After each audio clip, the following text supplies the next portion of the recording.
Shalom.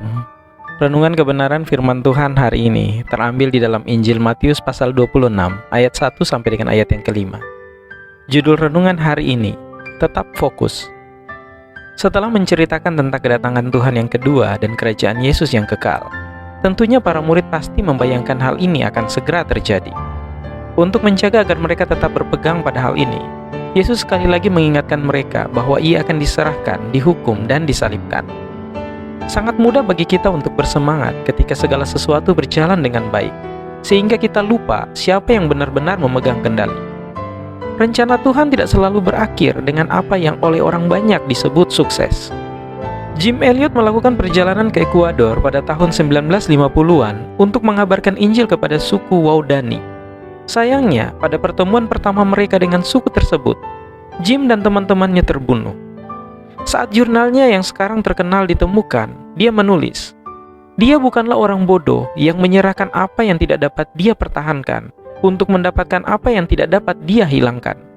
Hidupnya yang singkat dan kematiannya yang tiba-tiba menyebabkan gelombang orang mendedikasikan hidup mereka untuk ladang misionaris. Istri Jim Elliot kembali ke tempat suaminya dibunuh, dan akhirnya ia diterima oleh suku tersebut dan membantu banyak orang mengenal Tuhan. Dari sudut pandang surga, kehidupan Jim Elliot sukses. Dia mengabdikan semuanya, dia patuh bahkan sampai mati, dan pengorbanannya mengubah hati dan kehidupan ribuan orang. Dari sudut pandang duniawi, dia bahkan tidak pernah mendapat kesempatan untuk berbicara dengan suku yang telah dia pelajari selama 1 tahun dan mempersiapkan dirinya untuk bertemu dengan mereka. Perjalanannya adalah malapetaka baginya. Banyak orang pasti berpikir demikian juga tentang pelayanan Yesus.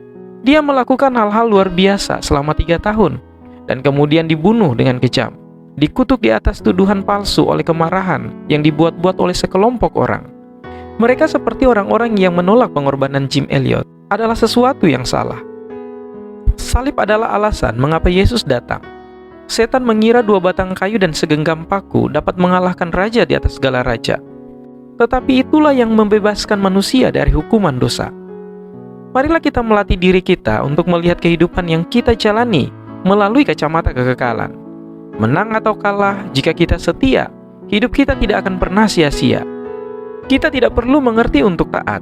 Kita tidak perlu mengharapkan agar Tuhan memberi kita gambaran yang utuh. Iman kita memberitahu kita bahwa kita dapat mempercayai Tuhan, bahkan jika kita tidak tahu kemana Dia memimpin langkah kita. Apapun pencobaan yang Anda hadapi hari ini, berjalanlah dengan iman. Ketika kita mencoba untuk mencari jalan kita sendiri, kita pasti tersesat. Ingatlah, kehidupan tidak selalu berjalan sesuai rencana kita. Namun bersyukurlah, jika kita patuh dan setia, kehidupan kita dapat menjadi alat yang sempurna untuk dipakai oleh Bapa Surgawi bagi kemuliaan-Nya. Kiranya Tuhan Yesus menolong dan memberkati kita semua.